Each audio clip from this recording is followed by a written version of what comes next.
Pemirsa, larangan pungutan pajak hotel dan restoran yang diserukan pemerintah pusat membawa dampak buruk terhadap pariwisata Bali tak terkecuali Buleleng.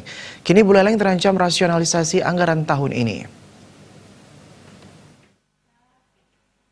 Mengatasi kondisi tersebut, sejumlah proyek fisik akan ditunda pelaksanaannya. Selain itu, perjalanan dinas instansi pemerintahan maupun DPRD juga akan dipangkas. Bupati Buleleng Putu Agus Suratnyana berencana untuk bertemu pimpinan DPRD Buleleng dan pimpinan fraksi-fraksi DPRD Buleleng. Dirinya akan meminta agar instansi yang berurusan dengan bidang keuangan segera menyusun alternatif program-program yang dirasionalisasi. Tak tanggung-tanggung, Pemkab Buleleng pun terancam akan merasionalisasi APBD 2020 hingga 70 miliar rupiah lebih.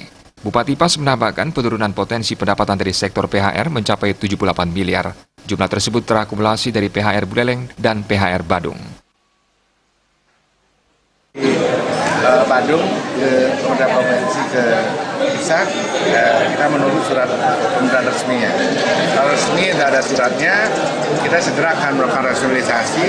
Kita bertemu dengan pimpinan dewan untuk mulai sekarang. Karena khawatir kita kan proses tender sudah mulai, kita nggak bisa hentikan, itu juga harus segera. Tapi kita sebentar akan simulasikan mulai sambil menunggu kepastian. Saya rasa cepat pada surat tertulis, kita harus lakukan karena implisit mereka sudah keluarkan secara langsung disampaikan untuk tidak menggunakan PHR selama 6 bulan. Masih ada permintaan tertulis dari Badung sudah berangkat ke sana, kita tunggu ya.